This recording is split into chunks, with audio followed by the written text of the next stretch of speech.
Ẹ káàbọ̀ sí ẹ̀kọ́ kíkà ojoojúmọ́ ti ìjọ ẹ̀dá titun. Òní ọjọ́ 12 oṣù kẹsàn-án ọdún 2025. Àkòrí: má ṣe gbẹ́kẹ̀lé agbára ènìyàn. Ìwé orin 2:8. Àwọn tó gbẹ́kẹ̀lé Olúwa. Ẹ̀kọ́ àkọ́sórí: ìbùkún ni fún ẹni tí ó gbẹ́kẹ̀lé Olúwa, tí ó sì fi Olúwa ṣe ìgbẹ́kẹ̀lé rẹ̀. Ìwé Jeremaya orí 17:7. Bíbélì kíkà: ìwé àwọn onídàájọ́ orí 7 ẹsẹ̀ 1 dé ẹsẹ̀ 12. Nígbà náà ni Jerubbaali tí í ṣe Gideoni àti gbogbo àwọn ènìyàn tí ó wà pẹ̀lú rẹ̀ dìde ní kùtukutu, wọ́n sì dó lẹba orisun Harodu. Ibudó Midiani sì wà ní ìhà àríwá wọn, níbi òkè More ní afonifoji.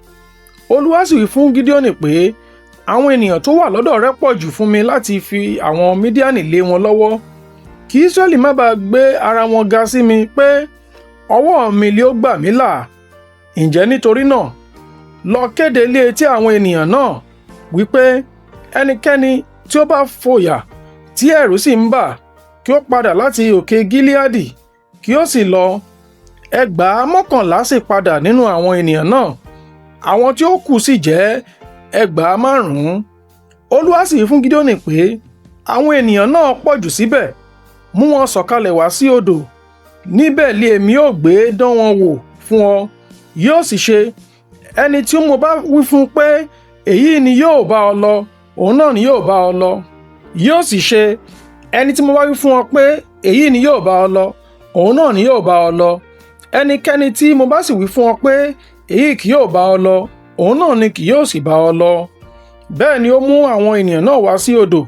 Olúwa sì wí fún Gideoni pé, olúkúlùkù ẹni tó bá ń fi ahọ́n rẹ̀ lá omi, bí ajá ti máa ń lá omi, òun náà ni kí ìwọ kí ó fi sí apá kan fún ara rẹ. Bẹ́ẹ̀ sì ni olúkúlùkù ẹni tí ó kúnlẹ̀ lé eékún rẹ̀ láti mu omi. Iye àwọn ẹni tí ó ń lá omi tí wọ́n fi ọwọ́ wọn sí ẹnu wọn jẹ́ 700 ọkùnrin, ṣùgbọ́n gbogbo àwọn ènìyàn yòókù kúnlẹ̀ lé eékún wọn láti mu omi. Olúwa sì fún Gideoni pé, nípasẹ̀ 700 ọkùnrin wọ̀nyí tí ó lá omi lé èmi ó gbà yín, èmi ó sì fi àwọn Midiani lé ọ lọ́wọ́. Jẹ́ kí gbogbo àwọn ìyókù lọ, olúkúlùkù sí ipò rẹ̀. Àwọn ènìyàn náà sì mú oúnjẹ àti ìpè lé ọwọ́ wọn. Òun sì rán gbogbo Israẹli lọ, olúkúlùkù sínú àgọ́ rẹ̀. Ó sì dá 700 ọkùnrin nì dúró. Ibùdó Midiani sì wà ní aṣálẹ̀ rẹ̀ ní àfonífojì. Ó sì ṣe ní òru náà ní Olúwa wí fún pé, dìde, sọ̀kalẹ̀ lọ sí ibùdó, nítorí tí mo ti fi lé ọ lọ́wọ́.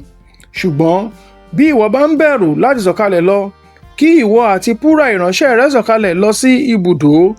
Ìwọ ó sì gbọ́ ohun tí wọ́n ń wí. Lẹ́yìn èyí ni ọwọ́ rẹ yóò ní agbára láti sọ̀kalẹ̀ lọ sí ibùdó. Nígbà náà ni tí òun ti Púrà ìránṣẹ́ rẹ̀ sọ̀kalẹ̀ lọ sí ìhà òpin àwọn tí ó hámọ́ra tí ó wà ní ibùdó. Àwọn Midiani àti àwọn Amaleki àti gbogbo àwọn ọmọ ìhà ìlà oòrùn tó lọ títí ní àfonífojì gẹ́gẹ́ bí eṣú-ilì ọ̀pọ̀lọpọ̀. Ìbákasíẹ̀ wọn kò sì ní iye, bí iyanrìn tí ń bẹ létí òkun ní ọ̀pọ̀lọpọ̀.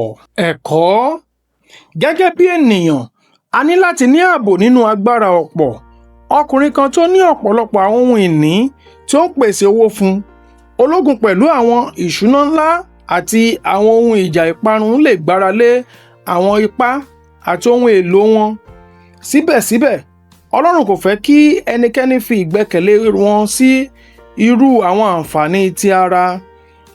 Bí ó tilẹ̀ jẹ́ pé Dáfídì jáfáfá nínú iṣẹ́ ogun jíjà, kò ní lọ sí ojú ogun láì gba ìtọ́sọ́nà lọ́dọ̀ Olúwa.